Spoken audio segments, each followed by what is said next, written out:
కేంద్ర మినిస్టర్ కిషన్ రెడ్డి గారు సతీమణి ఈరోజు మన దివ్యాంగులకు చెంతగా ఒక మాతృమూర్తిగా, ఒక అమ్మగా, ఒక తల్లిగా మనందరినీ దగ్గర తీసుకొని వీళ్ళకి ఎన్ని కష్టాలున్నా నేను ముందుంటా అని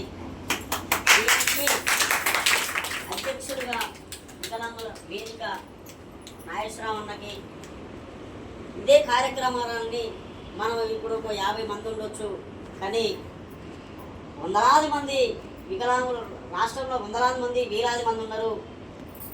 మన మేడం గారి ఆతృత్వంలో ఒక ఎంపీ గారు కాకుండా అందరు ఎంపీ గారు అన్ని నియోజకవర్గాలలో ఇలాంటి కార్యక్రమాలు, వినోద కార్యక్రమాలు జరుపుకోవాలని, అట్లాగే వికలాంగులను కొంత ప్రాబ్లమ్స్లో ఉన్నారు వాళ్ళని దత్తత తీసుకోవాలని, అందరికీ మేడం గారు అధ్యక్ష వహించాలని, దానికి నేను నా ముందుగా నేను మేడం నమస్కరిస్తున్నా.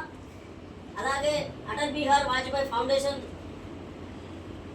ఏదైతే నడిపిస్తున్నటువంటి అమ్మగారు మేడం గారికి నేను ఈరోజు చాలా మనం గర్వించదగ్గ విషయము, మనకు చాలా సంతోషకరమైన విషయము. ఎందుకంటే ఈరోజు మనం ఇక్కడ వేడుకలు జరుపుకుంటున్నామంటే గొప్పవారు మహానీయులు మేడం గారు ఉండడం వల్లనే. మనం నేను వచ్చి అడగలేదు, మీకు రేపు మీ కార్యక్రమం చేస్తున్నా అనేసరికి మాకు చాలా సంతోషం. ఇవ్వాలి ఒక మాతృమూర్తి అంటే నేటి బాలలే రేపటి పౌరులు అని అదొక నినాదం ఏదైతే ఉందో, అలాగే మన వికలాంగులకు కూడా మేడం మనకు అండగా ఉండాలని కోరుకుంటున్నా. మన వికలాంగులు అందరి తరఫున అందరికీ అండగా ఉంటుందని నేను కోరుకుంటున్నాను.